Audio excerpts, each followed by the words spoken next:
Hello. Hi, everyone. How you doing? Who are you? I'm Carla. And who are you? Arlaana. We are are Don't Mess with the Mommas. Mommas. With our motto, You are the protagonist of your life, not the victim of your destiny. See, And today, take it away. What are we talking talking about? humanity. What is a human? What is a human? How do you become human? All, as many aspects as we can cover about humanity. So, Arlaana, you want to take it away? Well, I always thought of this crazy test, and I'm sorry if I offend anybody because I have these wild thoughts in my head. So I said, instead of maybe a test for citizenship, we should have a test for who's the most human. And then based on how you score on that test, you become the wealthiest of the land. So everybody starts competing. Who could be more human? Who could be more humanistic? And how do you create that in your life? When we look at animals, animals have such deep sensitivity. There was a story about this guy who passed away. He took care of these elephants for years, and he passed away. And these elephants somehow, nobody really understands how, but they figured out where he lived, and they they paid homage to him. Every year thereafter, when he passed away, they would just stay, outside his home. So the sensitivity of animals, right? If animals are so sensitive, what about human beings? And how difficult, if people really realized how rare it is to be born a human being. You can be born a cockroach, right? You can be anything, But to be a human is so rare, and how we live our life determines how human we really become. Because just because you're born human doesn't mean you really know what that's about. And I know you, and I love what you say about the word hue. So, okay, you, man, the root word, I believe, is hue. And hue means color, shade. So when you put it to you, man, it's man of many shades. So we have many different people in the world, many different shades, many different ways of living, and that's human. And I never knew that before until I got a little education on that. So how do you become more human? I think it starts at childbirth. You start learning certain things. Like when you're nursing your mother, if you bite your mother, she's going to pull away, and you're going to know, oh, I can't do that. I can't do that. That's not right. Okay, you go to school, the first thing, kindergarten, you're learning. Don't bite your classmate. That's not nice. So then you have to refrain from that. You get to the sandbox. You start to learn, no, you can't throw sand in your playmate's eyes because that's not good. So you're constantly being molded to be human. So how important it is to have, parents. Parents need to be trained how to raise their children. True. And be involved in their lives, and to really constantly help them along. But we have a concept in Buddhism, and it's, again, Buddhism is just life, human revolution. So no matter what you're doing in society, how you can polish your life day after day, that determines how human you could really become as you are. You don't have to be anything special. Treasure your life as it is. You are unique. However, whatever shape and form you come in, that's absolutely fine. Gosh, we need all of these different, individuals and such. But also comes a lot of responsibility being human, because how difficult it is to be human. And then our responsibility not to just, as you said in the previous episode, not to just take, but to be able to give, and to protect Mother Earth. Why do we call Mother Earth, right? So we have a mission of, we have the freedom to become more human, but we also have a deep sense of responsibility. True. I was going to say that one of the sufferings of being a human is to fear that responsibility. People have sense that they have to always be told what to do. And if they don't have that, they feel that they're in danger.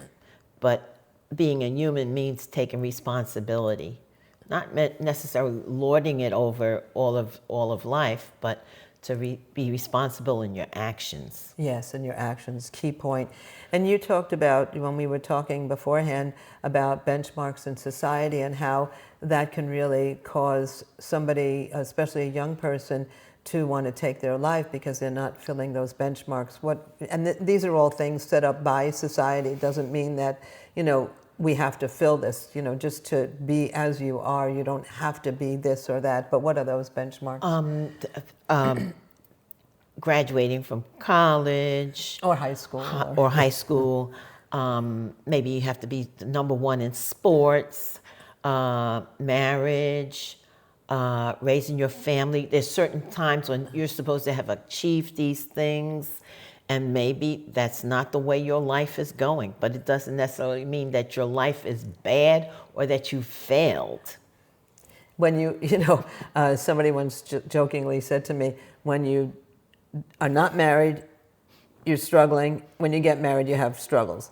When you don't have children, you have struggles. Well, then you have children, you have struggles. So life is filled with struggles, but how to overcome them and to be the best we can be, Mm-hmm. So you also talked about Elie Wiesel, and how to become more human. And what was that you shared? He was, I believe he was in a concentration camp. Absolutely, he was. And he noticed that the people who really helped other prisoners, helped them. Maybe they gave them an extra piece of bread, or maybe they sang them a song or something. Those people survived.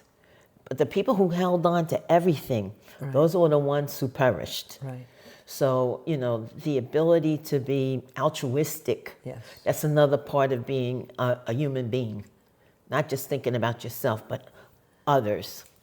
And it's fine to be self-involved, especially when you're young, to really polish the diamond inside your life, to really achieve a sense of identity of who you are. And that's fine, celebrate that. But then also to move away from yourself. When I was really most depressed, I was so self-focused. That's what was causing my deep depression, right? Oh, yes. But then somebody encouraged me to open up the lens of my life. And when I started to look at things that way, I was able to pull in so much more joy into my life because I wasn't just self-focused. And human beings are meant to interact. In fact, to be human is to have relationships in any form. Please don't have relationships with your AI.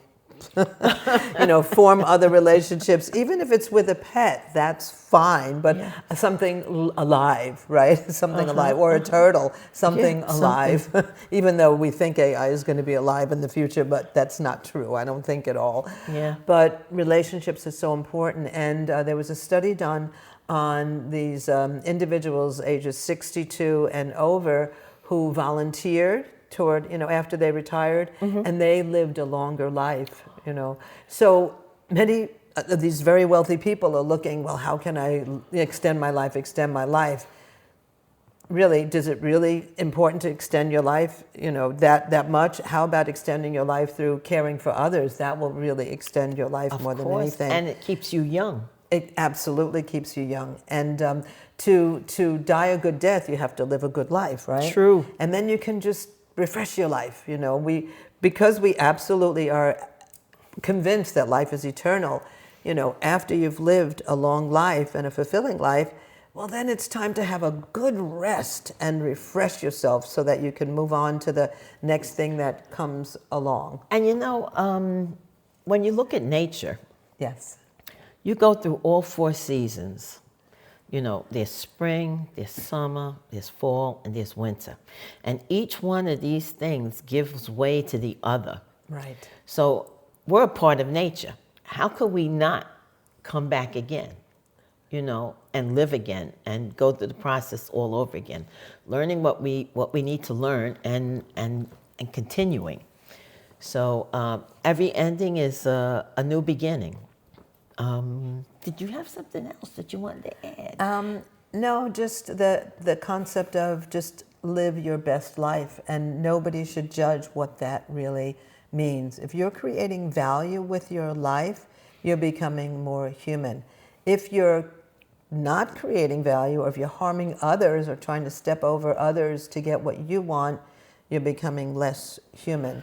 And why is it important to be human? Because that's what leads to a happy life, a significant life. That's why we're born, to become happy. So, to really contribute to your own life and to contribute to others' lives as well. Many people are just, so hard on themselves, and that's not the correct way, because you are precious however you are. I don't care if you're tall or short or purple or pink or rich or poor, whatever it is, as you are, you have the ability to, what we call, to attain enlightenment. That's really what distinguishes humans from animals. But animals, we're finding out more and more, like, there's no way I'm ever going to eat an octopus again. After reading about the intelligence of octopuses, I would never eat an octopus again. And the more we find out about, the life around us, even water has consciousness, even water. And plants, everything, every living thing has consciousness. Even the dung beetle. Right? Yeah, you can attain enlightenment, You wouldn't As think they it, are. but yeah. The other thing is, like, Nichiren Daishonin has talked about how humanity is like, you could feel it on the tip of a fingertip. Right. That's how rare it is to be a human being. Because out of all the things that you could have been, you had enough fortune to be a human being. Yeah. So treasure that fortune. Don't appreciate yourself. Appreciate yourself and treasure that fortune, because it doesn't mean it's going to hang out, right? Yeah. So encouraging words. We're a little shorter, but that's okay. And we would love to hear from you. Really, we want your opinion about what you think it means to be a human being. Mommas, MOMMAS podcast@gmail.com. Please write to us. Okay, 2 sets of encouraging words, which I thought were really perfect for this episode. Many people seek success and importance in the eyes of the world, but few aspire to become truly great human beings. Many wish to be showered with praise and attention, but few strive to build an inner happiness that will remain undiminished until the moment of their death and extend throughout the 3 existences of past, present, and future. And I'm going to read that again, because I think these are really so important. Many people seek success and importance in the eyes of the world, but few aspire to become truly great human beings. Many wish to be showered with praise and attention, but few strive to build an inner happiness that will remain undiminished until the moment of their death and extend throughout the 3 existences of past, present, and future. And then one more. Yeah. There is no way of life more desolate or more pitiful than one of ignorance of the fundamental joy that issues from the struggle to generate and regenerate one's own life from within. To be human is much more than the mere biological fact of standing erect and exercising reason and intelligence. The full and genuine meaning of our humanity is found in tapping the creative fonts of life itself. And also, I think that one thing that we mentioned when we were just dialoguing before this episode is the importance of art and culture, because economies come and go, politics and politicians come and go, but art and culture really bring out our humanity. So we really have to treasure the arts and culture as well. Right. Yeah. And another thing, civilizations disappear, but people go on. Right. And it's through cooperation that we have been able to reach this point, and what we'll do in the future to go beyond this time now. Absolutely. Cooperation. Absolutely. So we are Don't mess with the mamas, MOMMAS, with our motto. You are the protagonist of your life, not the victim of your destiny. Don't forget, you can find us on YouTube and TikTok and Instagram And and Spotify. Spotify and Apple Music and Amazon. Wherever you view or listen to your podcast, we would love to hear from you. Mommas, mommas.podcast@gmail.com. And please treasure your life. Treasure being a human being, okay? Because you are wonderful and unique as you are. Thank you. Bye-bye. Bye. Bye.